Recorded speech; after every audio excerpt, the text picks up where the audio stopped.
Siempre, siempre la fe tiene que estar detrás de nuestras acciones.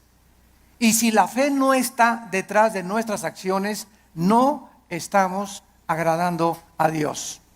Es imposible. La palabra imposible, insisto, significa que no hay posibilidad alguna de agradar a Dios de otra manera. Fíjense qué importante es esta conferencia. Y a continuación dice el Espíritu Santo, porque es necesario, o es implícito, que el que se acerca a Dios, ¿cómo nos acercamos a Dios? Creyendo que Él existe. Si tú te pones hoy en la mañana a orar, Señor, te pido por mi hija, mira que tiene 3 días que se fue mi hija. Oh, Señor, no tengo trabajo. ¿Tú crees que te estás acercando a Dios con fe? Bueno, primero tranquilízate, cálmate, tómate un chocho tal vez, ¿verdad? Para que te aplaques. Pero en un estado emocional donde estás, Señor, por favor, etcétera, etcétera, es como si dijeras a Dios, tú no puedes, Señor, contestarme. Estoy lleno de aflicción y tú no puedes realmente contestarme. Pero yo me acerco a Dios y le digo, Padre, te doy gracias porque mi hija está en tus manos. Te doy gracias porque el trabajo que tengo por delante está en tus manos. Y gracias, Padre Santo, porque descargo mi corazón y al levantarnos de la oración, creemos que Dios nos escuchó. Pero si tú te levantas después de orar, con la misma aflicción, con la misma tensión, con el mismo estrés, con la misma ansiedad, vuélvete otra vez a hincar, porque no has agradado a Dios. A través de la oración, cuando nos acercamos a Dios, tenemos con nuestra acción, después de estar en la presencia del Rey, creer que realmente Él nos ha escuchado. Y además hay que creer otra cosa, que Él es galardonador. O sea que Dios nos va a recompensar todo vaso de agua que nosotros demos, un simple vaso de agua, a cualquier persona en el nombre de Jesús. Dios no es olvidador ni deudor para olvidar lo que Él nos tiene que dar, para bien o para mal. Muy bien, vamos pues en el versículo 1 a tratar de encontrar alguna definición que nos ayude a sentar nuestras bases de qué es la fe para comenzar a construir arriba del versículo 1. Es pues la fe, la certeza. La palabra upostasis, que se tradujo certeza, es sustancia. La fe es una sustancia, es algo real, es una seguridad. ¿De qué cosa? De algo que viene. De algo, no de algo que tienes ya. Porque si lo tienes ya, ya no es fe. Entonces la fe está relacionada con el futuro. Siempre, siempre con algo que no tienes y que viene. Y que tú tienes que estar seguro que viene. No tengo trabajo ahorita, tengo 3 días sin trabajo, 2 semanas sin trabajo, pero Jehová es mi pastor. Como decía mi esposa hace unos momentos, declaro que soy tu hijo, que nada me faltará, yo voy a mantener mi paz. Mi hijo se fue, mi hija se fue, no tengo trabajo, pero yo tengo la seguridad, la certeza que aunque no lo tengo ahorita, aunque no veo ahorita a mi hija que se componga, ni mi hijo que se componga, y aunque no veo ahorita prospectos del trabajo, lo creo, lo tengo seguro porque tú lo has dicho. No he visto justo desamparado a su descendencia que mendigue el pan. Yo sé que tú me vas a dar el trabajo, Señor. Yo sé que tú me vas a sacar adelante. ¿Por qué? Porque así lo dice tu palabra. Y esta seguridad que tú tienes, dice a continuación, es una convicción, aunque tú no lo estás viendo. Muy bien, vamos pues a tratar de explicar más claramente esto. La fe está relacionada con el futuro y con lo invisible. Con lo futuro y con lo invisible, porque es algo que esperamos en el futuro, ya sea en 3 horas, 4 horas, mañana, pasado un mes, un año, no sé, y al mismo tiempo es algo que no podemos percibir con nuestros 5 sentidos. En el momento en el que nosotros veamos algo, ya no es fe. Porque la fe está relacionada con lo invisible. En el momento que lo veo, ya no es fe. Por eso cuando alguien dice, si yo veo un milagro, voy a creer, esto es la antítesis de la fe. porque es totalmente lo contrario. Primero tenemos que creer, como lo vamos a ver, para ver. ¿Me están siguiendo? No es ver para creer, sino creer primero para que después puedas ver la gloria de Dios manifestada. Muy bien, la fe es la certeza, es una seguridad de algo que esperamos y es una convicción de algo que nosotros no vemos. Esta certeza, ¿quién nos la da? Porque necesitamos una certeza y necesitamos una convicción para que nuestra fe sea sólida y esté basada en un buen fundamento teológico. Esta certeza nos la da la Biblia. Porque solo en la Biblia puedes encontrar las promesas que son futuras para nosotros. Dice Dios, si tú siembras escasamente, recoges escasamente. Si tú siembras abundantemente, recoges abundantemente. Si tú amas a tu esposa como Cristo amó la iglesia, no te imaginas las bendiciones que vendrán sobre tu vida. Si tú no amas a tu esposa como te estoy mandando en la palabra de Dios, las promesas mías que te tengo preparadas, no las vas a poder ver. Porque no has creído. Porque para que puedas ver la bendición en tu matrimonio, para que puedas ver la bendición en tu noviazgo, para que puedas ver la bendición económica en tu vida y en tus negocios, antes tienes que creerle a Dios y poner en práctica o en acción lo que Dios dice en su palabra.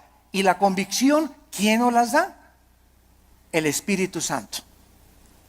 Entonces tenemos íntimamente relacionadas a la Biblia con el Espíritu Santo. No podemos jamás divorciar al Espíritu Santo de la Biblia, ni la Biblia del Espíritu Santo, porque el Espíritu Santo es el autor de la palabra de Dios. Entonces necesitamos entender que el Espíritu Santo es un espíritu de santidad, ¿verdad? Es el espíritu de verdad, es el consolador. Entonces, si yo tengo el Espíritu Santo y quiero caminar con el Espíritu Santo y Él es santo, ¿podrán caminar dos juntos si no estuvieran de acuerdo? No, ¿verdad? Para que yo camine con el Espíritu Santo, tiene que haber santidad en mi vida, porque Él es santo y me toma de la mano. Pero el momento en el que yo camino sin santidad o comienzo a caminar en pecado de la vida, inmediatamente rompo mi comunión con el Espíritu Santo. Me suelta, es tan sensible como una paloma el Espíritu Santo. Inmediatamente vuela, no se hace a un lado y me encuentro caminando yo creyendo que Dios está conmigo, creyendo que el Espíritu Santo está conmigo y estoy caminando en la carne. Es lo que se llama caminar en la carne. Y la carne es muy consagrada, ¿eh? La carne es muy religiosa. La carne adora a Dios y por acá y por allá, y sin embargo podemos hacer muchas cosas sin la ayuda de Dios en nuestra vida. Muy bien. Veamos ahora que entonces la fe está relacionada con dos realidades eternas e invisibles, con Dios y su palabra. La verdadera fe bíblica está limitada a la Biblia. En otras palabras, hace algún tiempo recuerdo que unas personas me dijeron: Armando, ¿por qué eres tan incrédulo? ¿Por qué no crees que el orito que está cayendo del cielo lo manda Dios y las piedras preciosas que están cayendo en nuestra iglesia son de Dios? Y yo les contesté sencillamente, porque Dios no me manda a creer eso. Yo creo lo que la Biblia dice, pero el hecho de creer cualquier fenómeno o cualquier acción, aunque sea milagrosa, no implica que sea de Dios. Porque el diablo puede hacer fenómenos y puede hacer milagros también.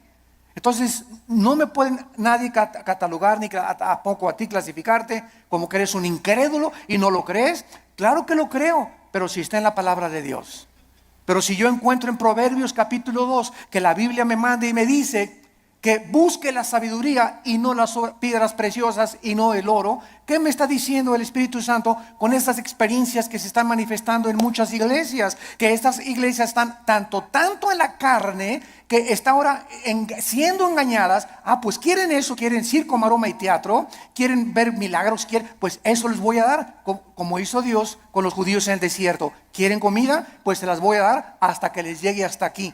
Y los atascó de codornices hasta que los volvieron al estómago. Este es un juicio de Dios. ¿Por qué? Porque Dios nos busca que busquemos sabiduría y que no busquemos, ¿verdad?, las cosas que está cayendo ahorita del cielo. Y mira, hermano, le digo, es más diamantina que nada, hombre, esas menso. La fe está relacionada, está íntimamente ligada a la Biblia. Nuestra fe no es un trapo ungido. Hermano, voy a ir al río del Jordán. Y cuando vaya a Israel, voy a meter una botellita el agua del Jordán y me la voy a traer y me la voy a echar cuando esté enfermo. O la voy a poner ahí y le voy a, ya casi una veladora. Voy a traer agua del Jordán y me voy a bautizar del río Jordán. El agua del río del Jordán y el agua del río Bravo y el agua del río Nilo y el agua del río Támesis en Inglaterra y el río es exactamente igual. El río Jordán no tiene propiedades milagrosas. Es el agua de un río donde hace 2000 años el Señor Jesucristo fue bautizado, pero el agua no tiene nada de milagroso. El río es como cualquier otro río, y el hecho que Jesús y el Bautista hayan bautizado ahí no significa que va a ser agua milagrosa.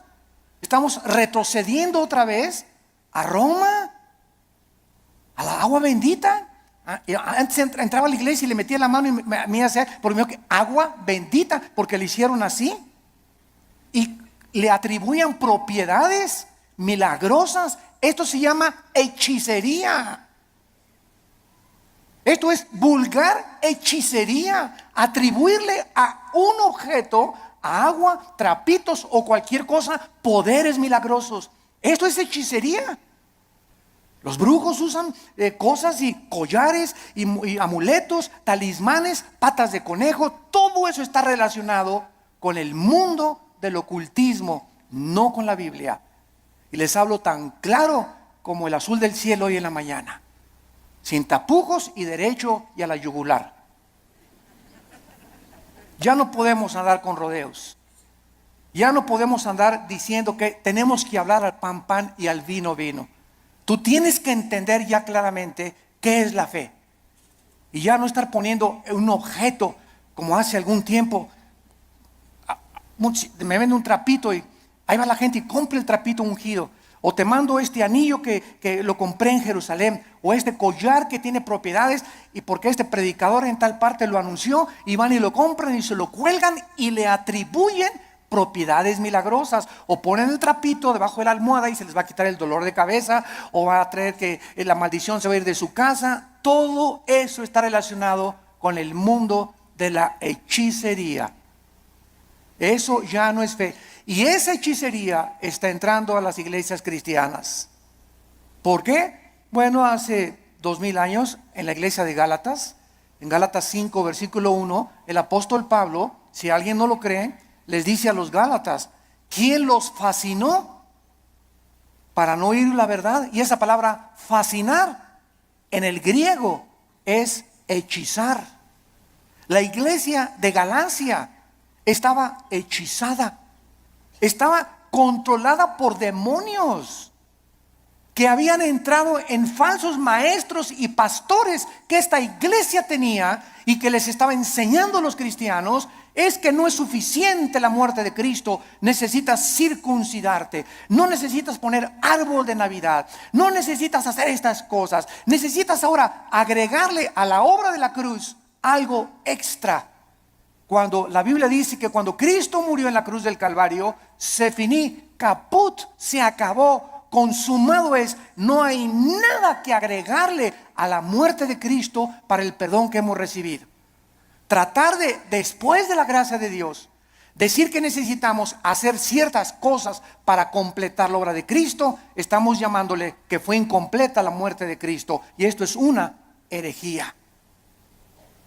Hace algún tiempo, bueno, más bien no algún tiempo, hace algunos días, me entrevistaron en un programa de televisión. Y una de las preguntas que siempre me hacen en Colombia, en Guatemala, donde quiera que voy es, ¿qué se pierde la salvación? Siempre me preguntan esa pregunta. ¿Por qué? Porque el 65-70% de la cristiandad cree que se pierde la salvación.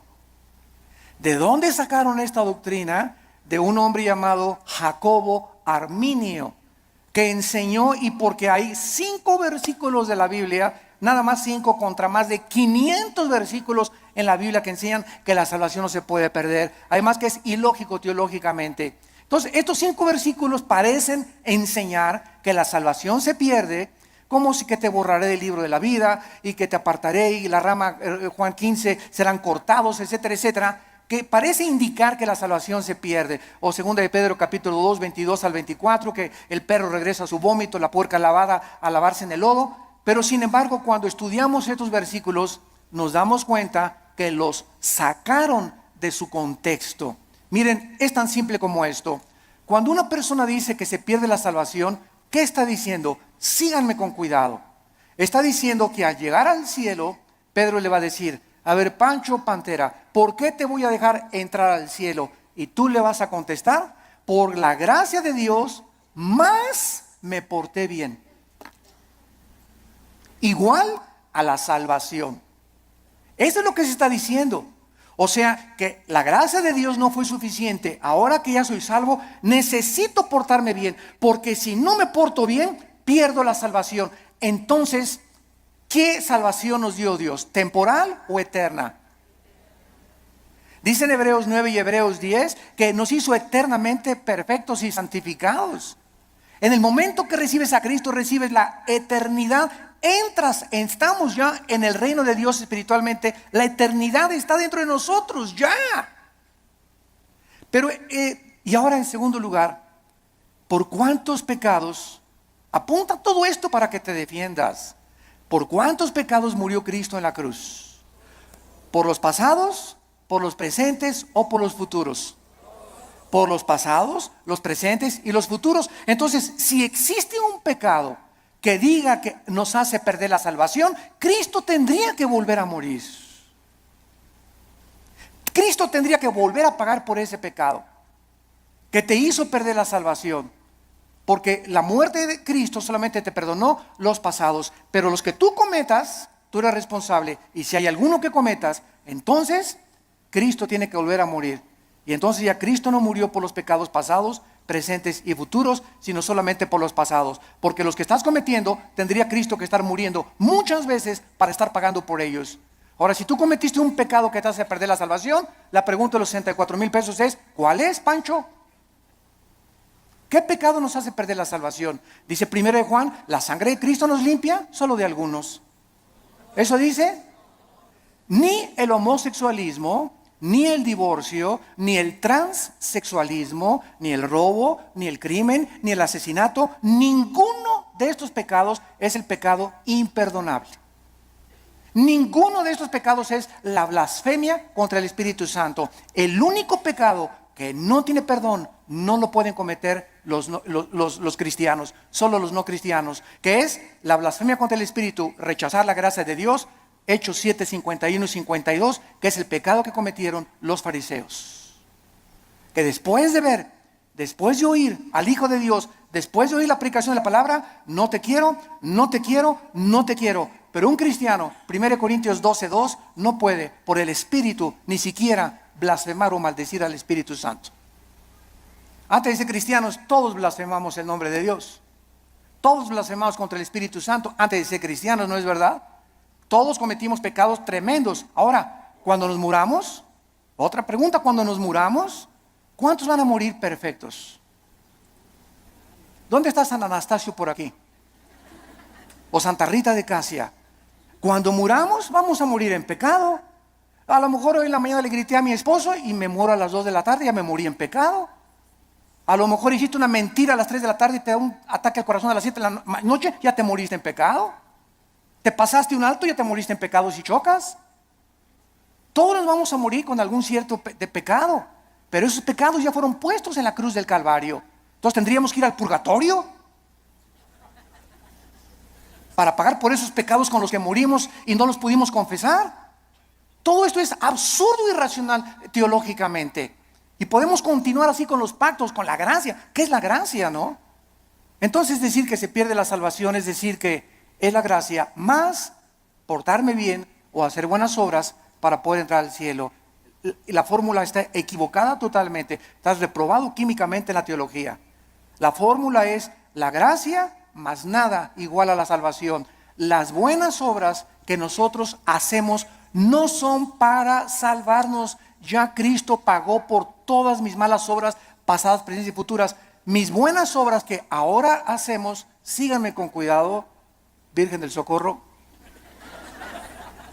Las buenas obras que nosotros hacemos después de la salvación solamente son para la entrega de recompensas o la pérdida de recompensas en el tribunal de Cristo. El cristiano ya no va a ser juzgado por sus obras en cuanto a la salvación, sino en cuanto a las recompensas. La fidelidad va a ser altamente recompensada por Dios, un vaso de agua que hayamos dado, lo que hemos hecho en el nombre de Dios, pero no está relacionado ya con la salvación. Ya hemos sido justificados por la fe, ya hemos sido santificados y ya hemos sido glorificados desde antes de la fundación del mundo.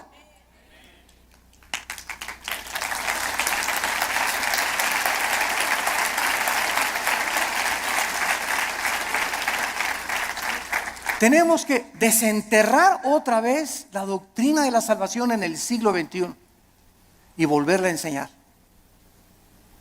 claramente, porque el pueblo de Dios, en los errores en que está cayendo, es por no tener bases teológicas firmes, doctrinales, de una doctrina elemental como la gracia y la salvación. Y por todos lados, porque todo el mundo lo cree, yo también lo creo. Demuéstramelo con la Biblia y lo voy a creer entonces.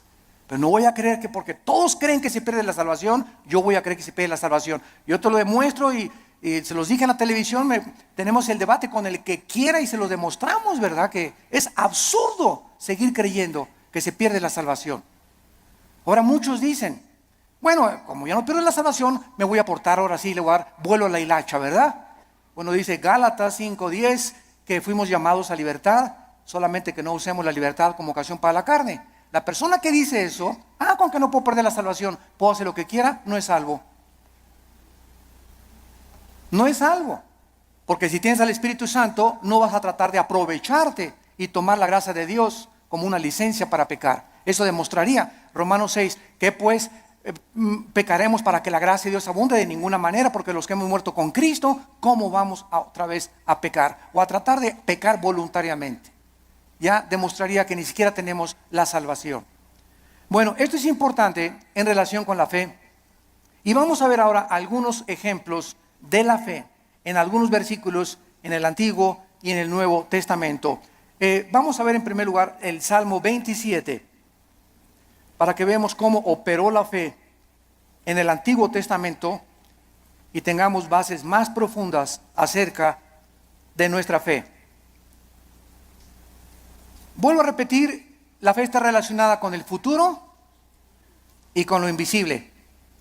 La antítesis de la fe sería ver, porque caminamos por fe, no por vista.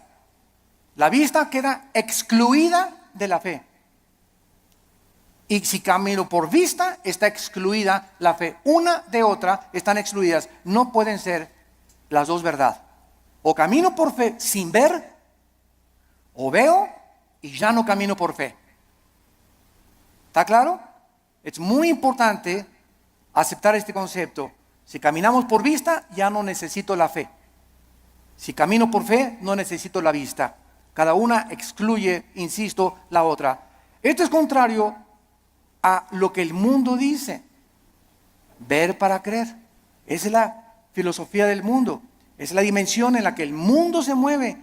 Nosotros hemos entrado a otra dimensión totalmente que dice lo contrario, que necesito primero creer para poder ver.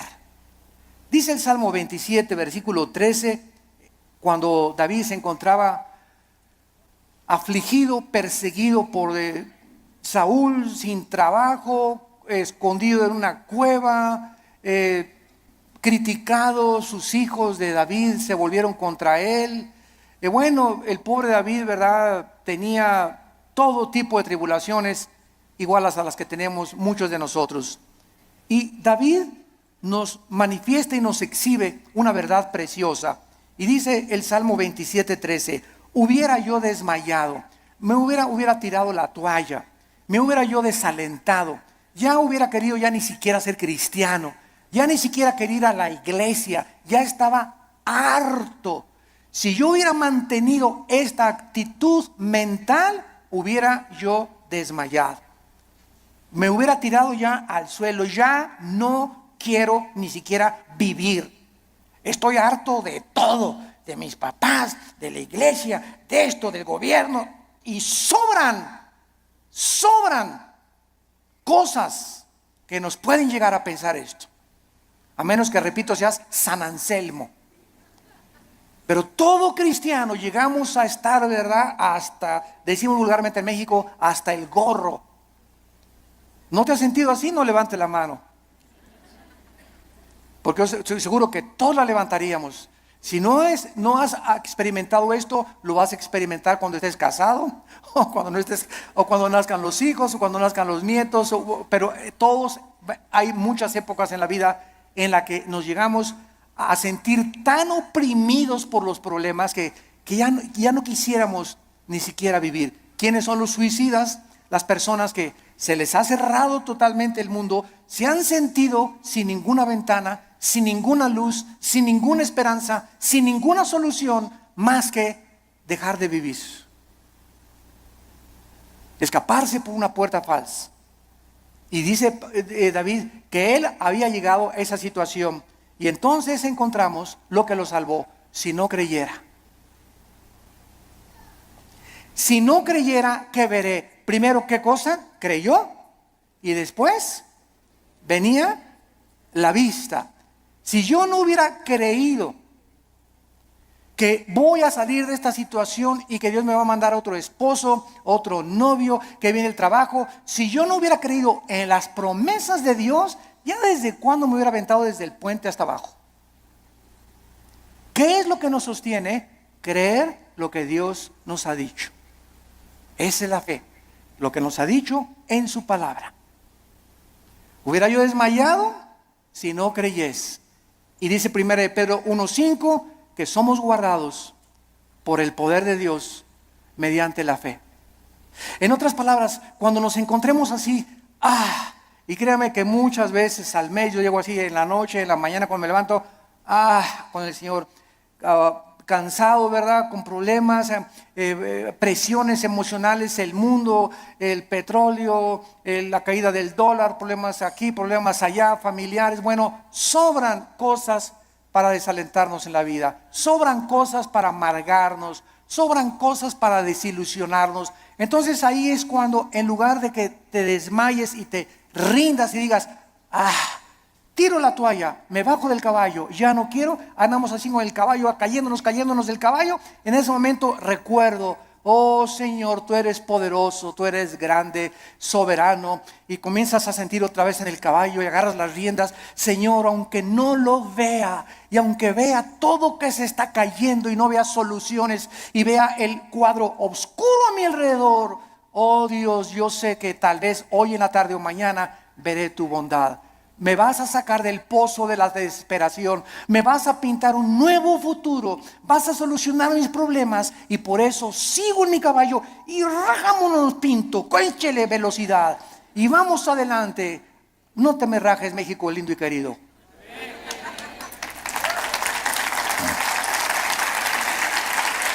No nos echemos para atrás. Vamos 2-0. Puro gringote de 1.90, 1.95. No, ya no la hacemos. ¿Cómo que no la hacemos? ¿Cómo que no? Ándele, ¿cómo que no la hacemos? Y eso de veras nos infunde ánimo. Porque es un cuadro físico de lo que espiritualmente debemos hacer nosotros. Crecernos al castigo. Ya no hay trabajo. Y nadie me quiere. Y me dicen risitos de oro, pero tengo nariz de corcholata. ¿Sabes una cosa? Bueno, ¿por qué comenzamos a sentirnos así? Porque estamos viéndonos en el espejo, porque estamos viendo la situación, porque estamos caminando por vista. Olvídate y desconéctate de lo que ves y lo que por tus 5 sentidos entran, y conéctate con la palabra de Dios. Diario, ven a la Biblia en la mañana, cargar las pilas, la energía. Chupa la fuerza espiritual que Dios tiene para nosotros, que es la que nos va a sostener. nos separamos de la Biblia y nos vamos al suelo. Hebreos 11:27, otro ejemplo en el Nuevo Testamento de Moisés. Hebreos 11:27 dice así: por la fe, por creer lo que Dios había dicho, porque la fe nunca la desconectemos de la Biblia, por creer lo que Dios ya había revelado en su palabra en el Antiguo Testamento. Moisés dejó Egipto. Si él hubiera sido guiado por sus emociones, vean ustedes, el temor, que es el más grande enemigo de la fe. El temor. El temor es la antítesis de la fe, es lo opuesto de la fe. Si Moisés hubiera dicho, el rey, si me voy me va a mandar los soldados, me mata, me corta la cabeza, él es el emperador de Egipto. Pero Moisés no vio al emperador de Egipto, no el temor que comenzó a meterse, porque el temor así entra como la termita, ¿verdad? Y comenzamos a sentir así que, y el temor, y comenzamos hasta a sudar frío, y comenzamos a temblar por el temor, y saldrá esto, y saldrá de la operación mi abuelita, y podremos, y dejamos que nos domine esta emoción, comenzamos a alejarnos de Dios. Y comenzamos a perder el poder de Dios que está viviendo por fe.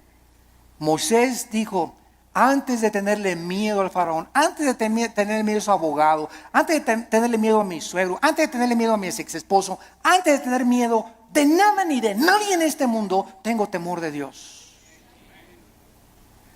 Y eso fue lo que hizo Moisés.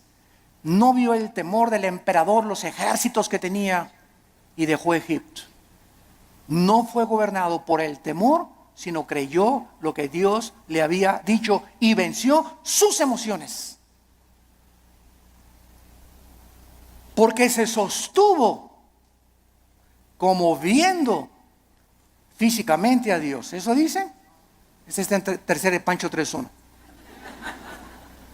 Porque se sostuvo viendo algo que no se veían con sus ojos, ni se experimentaba empíricamente con sus 5 sentidos. Se sostuvo por algo que nadie podía ver, pero él sí podía ver, y podemos ver los cristianos, que es a Dios. Viendo al invisible. ¿Con qué ojos lo vemos? Con los ojos de la fe. Es un par de ojos que el Espíritu Santo nos ha entregado que el mundo no tiene.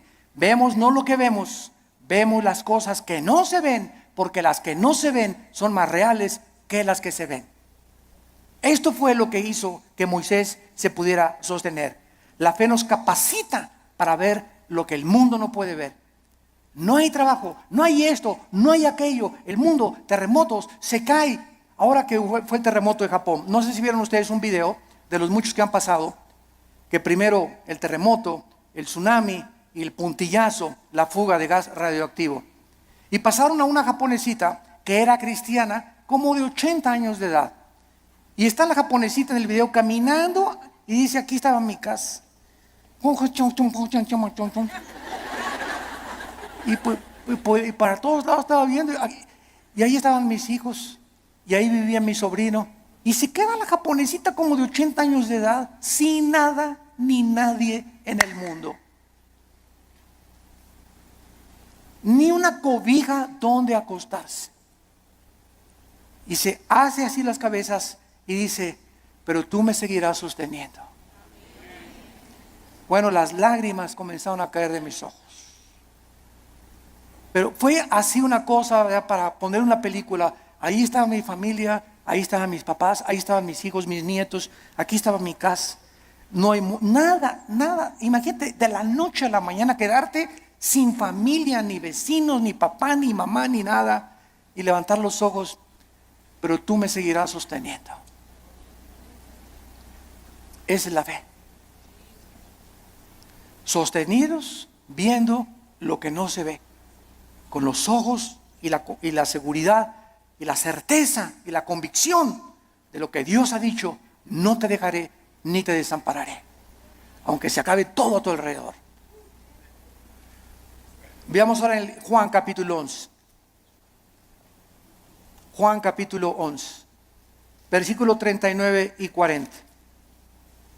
Se muere Lázaro. La familia de Lázaro eran las hermanas Marta y María.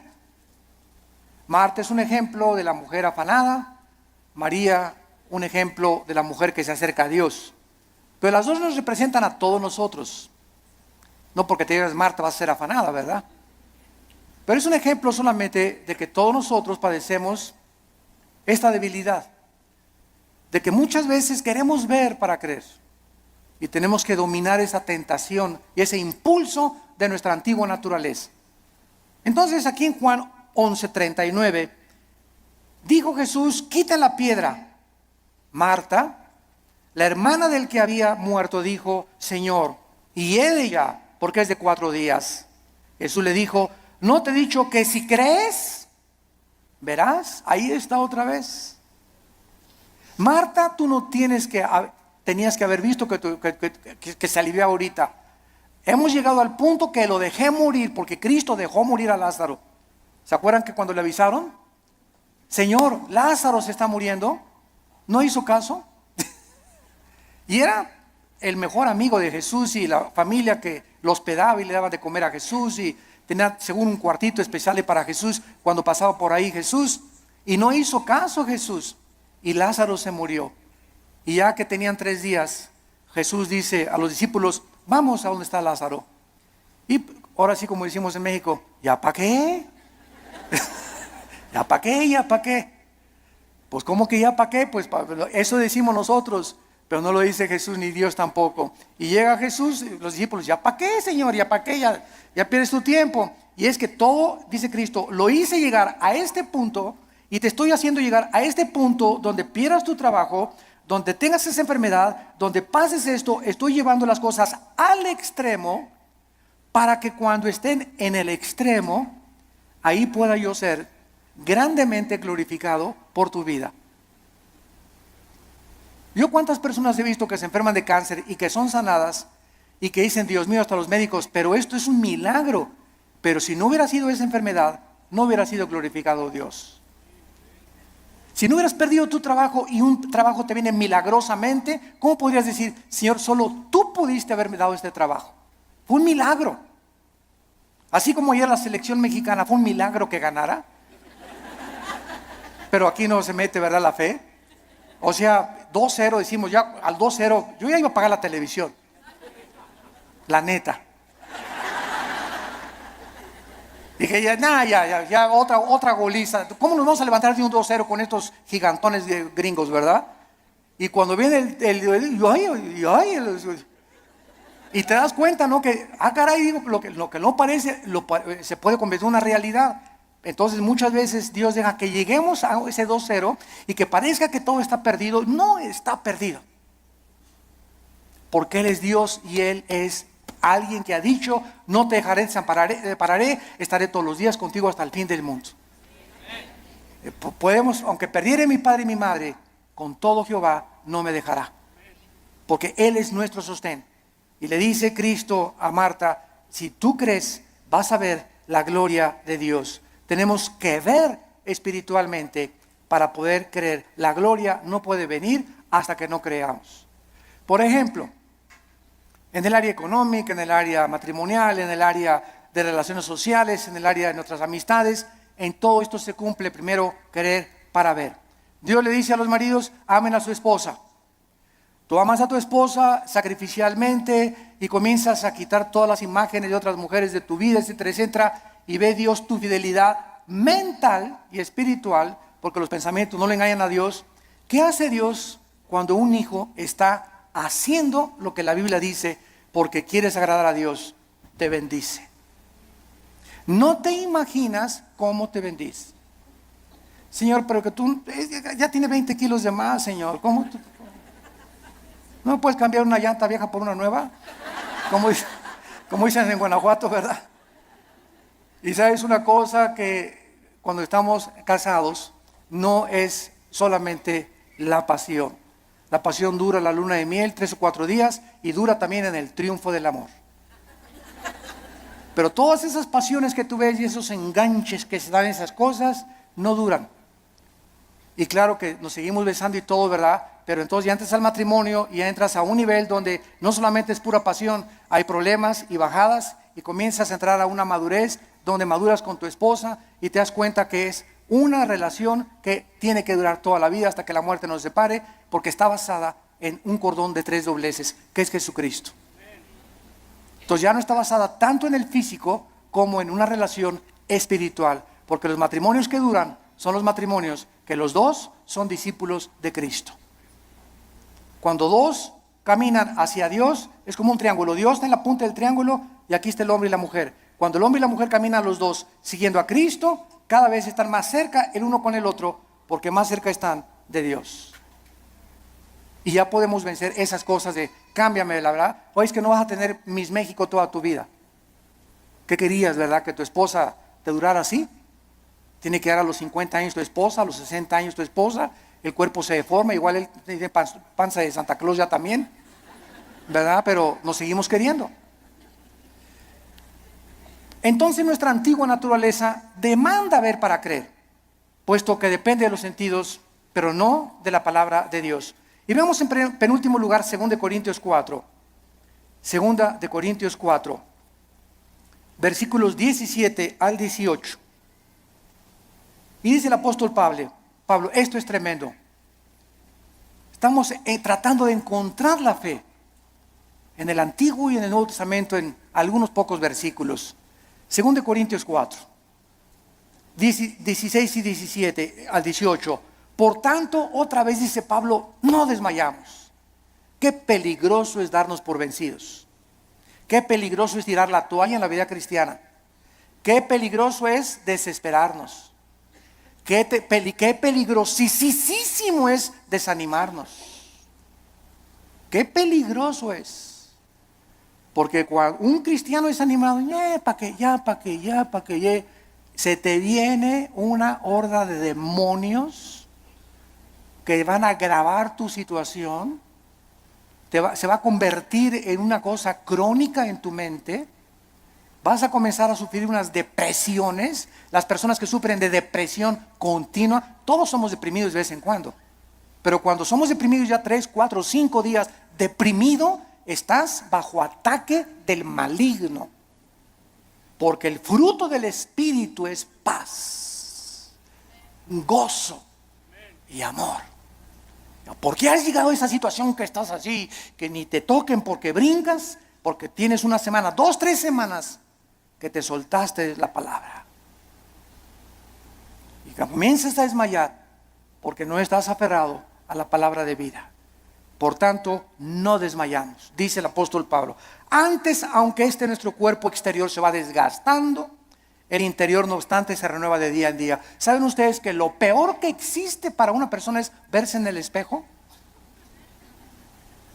Bueno, claro que tenemos que peinarnos, ¿verdad? Y rasurarnos, etcétera, etcétera. Pero cuando ves, ya tengo 50 años, viejito, ya. No, ya tengo 70, ya para qué, ya voy de salida. ¿Cómo que vas de salida a los 70 años? Ya tengo 80, ya voy de salida, ya para qué. ¿Cómo que vas de 80? A los 80 años Moisés fue llamado por Dios. A los 80 años Caleb le dijo a Josué, dame más montañas para conquistar. Cuando comenzamos a vernos físicamente, no, pues es que dicen que a los 60, a los 70 se deteriora el cuerpo. Eso dice la ciencia, pero dice uno de los salmos que cuando nosotros confiamos en Dios, seremos fructíferos como las palmeras, tendremos fuerzas como las del búfalo y creceremos como los cedros del Líbano para continuar anunciando la justicia de Dios. ¡Qué viejo ni qué viejo!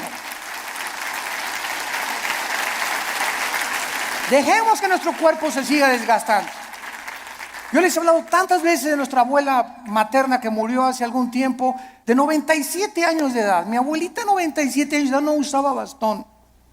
Nunca se convirtió a los casi 80 años de edad. después de haber sido 30 años presidente de la Acción Católica de México. A los 80 años de edad, vivió todavía 17 años más a los 97 en sus 5 sentidos. Y se levantaba a las 7 de la mañana, se emperifollaba y se ponía su loción Sanborns, se cubría y todo, ¿verdad? Y caminaba, era la loción famosa en aquel tiempo, ¿verdad? Y la más barata también. Y estaba a los estudios y la llevaba a los estudios en la mañana y en la tarde. ¿Ahora dónde vamos, hijito? Me decía a las 5 o 6 de la tarde el domingo. Le digo, abuelita, tú a tu casa y yo a la mía, le decía. Porque todavía traía cuerda a los 95, 96 años, traía cuerda todavía. Porque, a ver, y vamos a ver una película mejor de Walt Disney, ¿no? Y llévame a cenar. Abuelita, que me desgastas, abuelita, me dio más de 50 años de edad. Pero ¿qué era lo que la sostenía ella? Y que nunca, siempre el gozo, siempre contenta, ¿verdad? Regañando a todos y por aquí y por allá. Se parece mucho a mi mamá, ahorita usted la conoce, a la generala y mamá, ¿verdad? Sobre todo los que van a Liti, pero es esa energía que necesitamos tener. Y no estar, ya tengo, cacle. El interior se va renovando. Y este cuerpo corrupto vas a echar a los gusanos y al panteón y vamos a resucitar. Así como una semilla contiene un árbol y fruto y ramas, esa semilla, ahí está todo. Así cuando se siembra, va a resucitar en un cuerpo glorificado.